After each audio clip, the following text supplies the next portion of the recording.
담대한 복음 선포의 이유 이런 제목으로 사도행전 28장 1절에서 11절에서 22절까지 말씀을 함께 나누도록 하겠습니다. 직업마다 직업들이 다양한데요. 직업마다 힘써서 감당해야 할 일들이 있습니다. 예를 들면 경찰은 치안 유지가 주로 감당해야 될 업무죠. 또 소방관은 힘써야 될 일이 이 화재 진압입니다. 그래서 불이 나면 빨리 가서 이렇게 불을 끄는 것이 그분들의 하시는 일입니다. 그리고 선생님은 학생을 가르치는 일이 가장 중요한 일입니다. 그렇다면 이렇게 직업마다 또 그런 힘써야 할 부분들이 있다면 우리 하나님의 백성들은 직업은 아니지만 어쨌든 하나님의 백성은 집중해야 될 부분이 어떤 일이 있을까요? 어디에 그렇게 힘을 쓰고 살아야 우리 하나님의 백성으로서 우리가 합당한 삶을 산다 이렇게 말할 수 있는 것일까요? 오늘 본문은 하나님의 백성, 우리를 포함한 이 하나님의 백성들이 감당해야 될 일이 무엇인지, 또 집중해야 될 일이 무엇인지, 힘써야 할 일이 무엇인지에 대해서 로마에 도착해서 열심히 활동하기 시작하는 바울을 통해서 우리에게 보여줍니다. 하나님의 백성이 힘써야 될 일, 그것이 무엇일까 하는 것을 보여주는데, 오늘 본문에 보면 여기 지도도 이렇게 보이시겠지만 멜리데 섬, 여기 이 끝에 있는 멜리데 섬이라는 곳에서 이렇게 3개월을 보내면서 겨울을 난 바울 일행이 그 시칠리아 밑에 있는 멜리데 섬에서 시칠리아 섬에 있는 수라구사로 갔다가 또 레기온이라고 하는 이탈리아 반도의 그 구두 끝자락 같은 그곳으로 갔다가 다시 남풍을 만나서 보디올이라는 곳으로 갔다가 다시 로마로 들어가는 그런 여정들이 오늘 본문에 나왔습니다. 생각해 보면 참 드디어 이제 이 로마로 도착한 바울을 보면서 참 바울의 이 로마행은 여기 지도에서 보는 것처럼 가이사라에서 시작되어서 지금 이 로마까지 이르는 과정은 참으로 정말 험난하기 그지없었습니다. 그야말로 목숨을 건 항해였다고 할 수 있죠. 그래서 참 유라굴로라는 이 광풍을 만나서 배가 이렇게 표류하기도 했고, 또 표류하다가 침몰할 뻔도 했고, 또 승선자들이 희진맥진해서 이렇게 서로 도망가고 죽이고 이렇게 할 뻔했던 그런 그야말로 최악의 항해가 이 바울의 로마행이었습니다. 그런데 그렇게 험악한 과정에도 불구하고 참 로마에 발 딛지도 못했을 뻔했던 그런 험악한 항해임에도 불구하고 참 멜리데 섬을 떠나서 마침내 바울이 이제 그런 이 험악한 항해 속에서 쓰러지지 않고 사라지지 않고 이렇게 마침내 로마에 걸어서 도착하게 된 것입니다. 도착할 때는 바울은 그 험악한 항해에서 이런 것 하나 없이 다친 것 하나 없이 건강한 모습으로 마치 로마 장군이 개선문을 통과하듯이 로마에 도착했는데요. 어떻게 이렇게 바울은 이 험난한 일정을 잘 헤치고 또 잘 통과해서 그가 가고자 했던 로마에 이렇게 무사히 들어갈 수 있었을까요? 그 이유는 바울이 로마에서도 이 황제를 포함한 고관들 앞에서 하나님의 복음, 바로 예수 그리스도의 부활에 대해서 전해야 하는 사명이 있었기 때문입니다. 하나님께서 바울을 그렇게 말씀하셨지 않습니까? 이방인들의 왕들, 지도자들에게 복음을 전하는 그릇으로 너를 삼겠다 이렇게 부르셨고, 또 그 부르심이 있었기 때문에 하나님께서는 이 예루살렘에서부터 시작되어서 지금 이 로마까지 오는 과정 속에 함께 하시고 또 그 바울의 몸에 털끝 하나 상하지 않도록 건강한 모습으로 무사히 도착하게 하신 것입니다. 그리고 이런 과정들을 통해서 많은 지도자들, 아그리빠나 베스도나 벨릭스 같은 이 로마 유대 총독들과 유대 왕에게도 복음을 전했고, 이제는 이 로마까지 와서 그 로마의 그 가이사 네로에게 복음을 전하게 하시기 위해서 여기까지 오게 하신 것이죠. 그 사명 감당하게 하시려고 그러신 것입니다.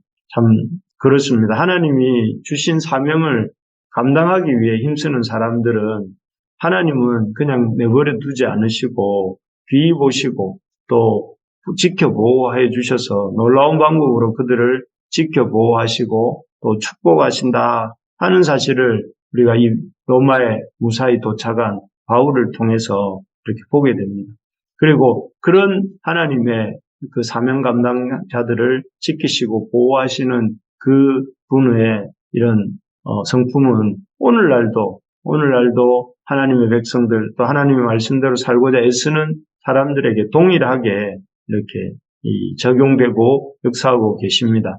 이 사실을 우리가 명심하고 비록 우리가 지금 우리의 참 순례의 여정을 가는 데 있어서 많은 어려움이 있지만 낙심하지 말고 하나님께서 우리를 무사히 우리의 목적한 그곳에 도달하게 하실 것을 기억하면서 믿음으로 한 걸음씩 한 걸음씩 나아가는 저와 우리 부르심의 가족들 되기를 진심으로 소망합니다. 그리고 이렇게 로마에 도착한 바울 일행에게 참 하나님이 또 그런 바울 일행이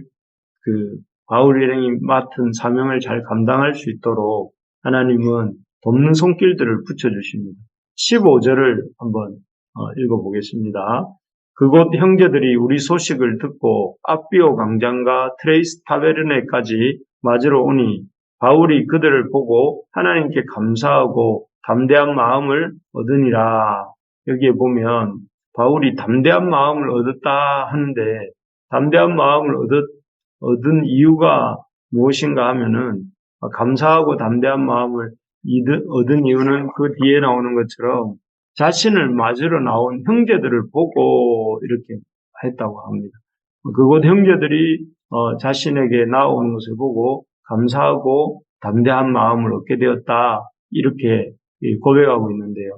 이렇게 감사하고 기뻐하는 그 바울의 마음의 이면에는 참 하나는 이곳에도 이 로마 낯선 이탈리아 땅에도 하나님의 백성들이 또 있구나 하는 것을 깨달으면서 힘이 되었을 것 같고 또 그들이 이런 바울의 그 로마에서의 어떤 삶을 돕기 위해서 로마에서의 사역들을 돕기 위해서 나왔구나 하는 생각을 하니 참 그것도 감사하고 힘이 되고 또 그래서 바울은 참 더욱더 용기를 얻고 주의 일을 이렇게 시작하게 되는데요.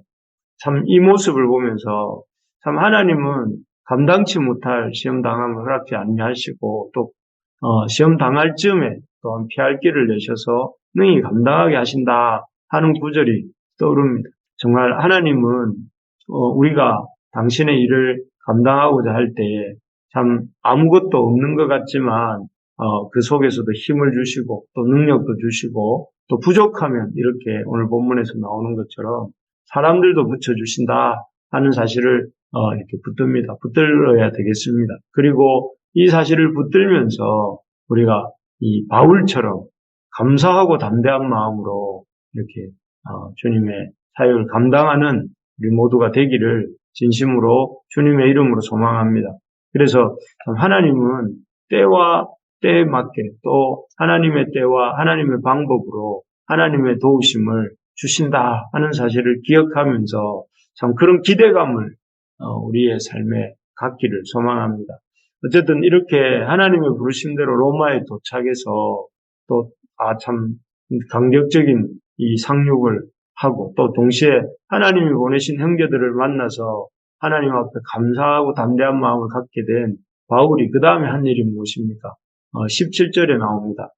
사흘 후에 바울이 유대인 중 높은 사람을 청하여 그들이 모인 후에 이르되 여러분 형제들아 내가 이스라엘 백성이나 우리 조상의 관습을 배척한 일이 없는데 예루살렘에서 로마인의 손에 제수로 내준 바 되었으니 하면서 이제 바울이 자신이 제수가 아닌데 제수가 된 이유에 대해서 이렇게 쭉 이렇게 설명해 나가는 장면입니다. 여기에 보면 바울이 초대한 사람들이 유대인 중 높은 사람들이다 하는 것을 알 수가 있고 또 바울이 그들을 초대한 시점이 사흘 후 로마에 들어간 지 사흘 후다 이렇게 나옵니다. 참 이 구절을 보면서 참 이 바울이 아직 그 힘든 로마행 과정 속에서 있었던 3일 만에 참 여독도 다 풀리지 않은 시점 아니겠습니까? 우리도 지난 주일 또 토요일 주일 이렇게 수련회를 하고 나니까 아주 이렇게 육체가 힘이 드는데 이런 1박 2일의 수련회도 힘이 드는데 이 바울은 무려 이 아주 몇 박 며칠인지 정확한 날짜는 없지만 참으로 긴 여정, 그것도 순탄치 않았던 그 여정에도 불구하고 이렇게 이 3일 만에 여독도 풀리지 않은 그 시점에 유대인들 중 높은 사람들을 초대해서 이스라엘의 소망이 되신 자신이 체포당한 이유와 그 속에서 이스라엘의 소망이 되시는 우리 예수님에 대해서 말하기 시작했다 하는 것입니다. 아마 짐작하건대 바울이라고 해서 여행의 피로를 느끼지 않았을 리가 없을 것입니다. 누구보다 나이도 적지 않은 나이였기 때문에 누구보다 더 피로를 느꼈을 것입니다. 하지만 그럼에도 불구하고 이렇게 바울이 위축되거나 이렇게 아주 위축되어서 지쳐서 피곤해가지고 쩔어 있거나 아니면 여유 부리거나 하면서 쉰다는 핑계로 계속 쉬고 있고 하거나 하지 않고 로마에 들어선 지 3일 만에 하나님이 3일 만에 유대인 고관들을 만나서 이렇게 복음을 전하는 것은 이 복음 전하는 일이야말로 마치 앞에서 말씀드렸던 것처럼 소방관이 불 끄는 일을 하는 것이나 또 선생님이 아이들을 가르치는 일을 하는 것이나 마찬가지로 자신의 가장 중요한 사명, 부르심이라고 생각했기 때문일 것입니다. 그는 몸의 피곤함을 무릅쓰고 또 여독이 아직 다 안 풀렸음에도 그러한 것들을 감수하고 그런 모든 여건에도 불구하고 일어나서 담대하게 복음을 전한 것입니다. 결국 이러한 바울의 복음 우선, 복음 제일 우선의 이 투철한 복음 전도 정신 덕분에 이 로마 제국의 심장 로마에까지 하나님의 복음이 파고들고 더 크게 역사하게 된 것입니다. 우리가 꼭 명심해야 될 것이 오늘 세 가지 살펴보았습니다. 담대하게 복음을 바울이 선포했던 이유가 이렇게 세 가지를 우리가 나누는데 첫째는 우리를 살게 하시는 이유가 우리를 살아가게 하시는 이유가 그 풍랑 속에서도 자초하지 않게 하신 이유가 하나님의 그 복음을 증거하기 위함이다 하는 것입니다. 그래서 우리의 인생에 있어서 가장 중요한 집중해야 될 사명은 바로 하나님의 복음을 전하는 것입니다. 그래서 이 일에 힘을 다하는 우리 각자의 삶이 되고 또 우리 교회가 되기를 소망합니다. 그래서 우리가 복음을 알고 복음을 참 재발견하고 복음을 붙들고 살아가는 우리 교회가 됩시다. 그리고 두 번째로는 복음을 참 힘써 전하는 이 일을 감당하려고 할 때에 하나님께서는 우리에게 도울 사람도 붙여주신다 하는 것입니다.